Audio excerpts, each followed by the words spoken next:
இதில் ஏன் பாரபட்சம்? இதில் அவங்க பாவம், அவங்க குடிசை போச்சு, உடைமை போச்சு, அவங்க வாழ்வாதாரம் போச்சு. அது 2000 ரூபா கொடுத்தா போதுமா? அது அதனால் உயர்த்தி கொடுக்கணும். அது பொதுச்செயலாளர் சொன்னது போல் வந்து நிவாரணத்தை வந்து உயர்த்தி கொடுப்பதான் வந்து எவ்வளோ கொடுத்தாலும் அதை காம்பன்சேட் பண்ண முடியாது. ஆனால் இந்த நேரத்தில் அது வந்து வாழ்வாதாரத்துக்கு ஒரு உதவியாக இருக்கிற நிலையில் அது உயர்த்தி கொடுப்பது தான் அது ஒரு விஷயம், நல்ல விஷயம். ஆனால் இந்த அரசு செய்யுமானா செய்யாது.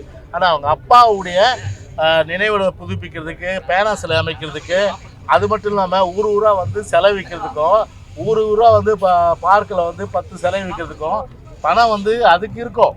ஆனால் ஏழை மக்களுக்கு வந்து கண்டிப்பாக வந்து பணம் கொடுக்கறதுக்கு அரசாங்கத்தில் பணம் இருந்து கூட என்ன குறை? அரசாங்கத்துக்கு என்ன நிதி பிரச்சனை? 32,000 கோடி இருந்து 52,000 கோடி ஆக்கிட்டீங்க. இது டாஸ்மாக் வருமானத்தை 52,000 கோடினா 20,000 கோடி ஆக்கி வச்சு சொத்து வரி ஏற்றி விட்டுட்டீங்க, மின்சார கட்டணத்தை ஏற்றி விட்டுட்டீங்க, அப்புறம் வீட்டு வரி ஏற்றி விட்டுட்டீங்க, பால் விலை ஏற்றி விட்டுட்டீங்க.